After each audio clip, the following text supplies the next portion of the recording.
మీరు ఎప్పుడైనా మట్టితో అట్ల పెనాలని తయారు చేయటం చూసారా? చూస్తే కింద కామెంట్ చేయండి. ముందుగా ఈవిడైతే ఈ మట్టిని తీసుకుని వచ్చి ఈ మట్టి మొత్తాన్ని అయితే ఈ మిషన్ లోపల అయితే పోస్తూ ఉంటుంది. ఆ తర్వాత ఆ మిషన్ అనేది దాన్ని మొత్తాన్ని ఇలా మిక్స్ చేసిన తర్వాత ఇతనైతే కాలంలోకి అయితే పంపిస్తూ ఉంటాడు. అలా మొత్తం బయటకు వదిలిన తర్వాత ఈవిడైతే ఈ స్టిక్ సహాయంతో వాటి మొత్తాన్ని అయితే ఇలాగైతే నెడుతూ ఉంటుంది. ఆ తర్వాత దాన్ని ఒక రోజు మొత్తం ఆరబెట్టిన తర్వాత అదైతే ఇలా పెంకులు పెంకులుగా అయితే అవుతుంది. ఆ తర్వాత వాటిని తీసుకుని వెళ్ళి మళ్ళీ ఇంకో మిషన్ లోపల అయితే పోసేస్తారు.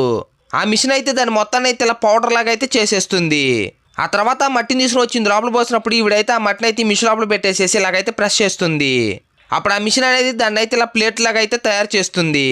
అలా తయారైన తర్వాత ఇతనైతే వాటిని తీసుకుని వచ్చి డ్రిల్లర్ సహాయంతో వాటికైతే ఇలా హోల్స్ అయితే పెడుతూ ఉంటాడు. ఆ తర్వాత వాటిని తీసుకుని వెళ్ళి బాక్స్ లోపల అయితే పెడతాడు. ఆ తర్వాత వాటి మొత్తాన్ని ఇక్కడ పెట్టేసేసి దానికైతే ఇలా మంటను అయితే వెలిగిస్తూ ఉంటాడు. తర్వాత చూసే ముందు అందరూ మన వీడియో చూస్తున్నారు కానీ ఎవరు లైక్ చేయట్లేదు, ప్లీజ్ లైక్ చేయండి. ఫైనల్గా మట్టితో తయారు చేసిన అట్ల పెనాలు రెడీ అవుతాయి.